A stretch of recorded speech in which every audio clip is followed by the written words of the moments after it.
તમારું નામ શું? મિત દેસાઈ. તમે શાના માટે ઉપવાસ પર બેઠા છો?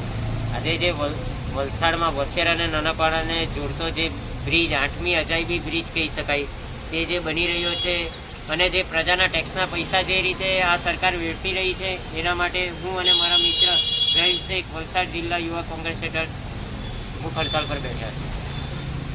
આગામી દિવસોમાં તમારી હડતાલ જે માન્યતા જે રાખી છે એમાં એવું પૂર્ણ નહીં થાય તો શું કરશો? અગાડી પણ મેં કીધું જ છે, જ્યાં સુધી અમારા શરીરમાં જીવ છે ત્યાં સુધી આ ભૂખ હડતાલ ચાલુ જ રહેશે. કારણ કે આવો ભ્રષ્ટાચારને જો સોલ્યુશન નહીં આવશે તો આવા ભ્રષ્ટાચારીઓને વારંવાર હિંમત મળતી રહેશે અને આવા ભ્રષ્ટાચારો અગાડી પણ વલસાડમાં થતા રહેશે. અને વલસાડની સામાન્ય જનતાને પણ મારી અપીલ છે કે આ ફક્ત કોંગ્રેસની લડાઈ નથી, વલસાડના સામાન્ય જનતાની પણ લડાઈ છે. આજે આપણે અવાજ નહીં ઉઠાવીશું તો કાલે આવા 10 ઊભા થશે. આપણી જે મૂળભૂત જરૂરિયાતો છે તે આ સરકાર પૂરી કરી શકતી નથી અને એમના પૈસાને 5 ગણા વધારવા માટે એમના નેતાઓને આવી રીતે પર્સનલ બ્રિજ બનાવી આપે છે. એટલે સામાન્ય જનતાને પણ અમારા સમર્થનમાં આવવા વિનંતી કરીએ છીએ.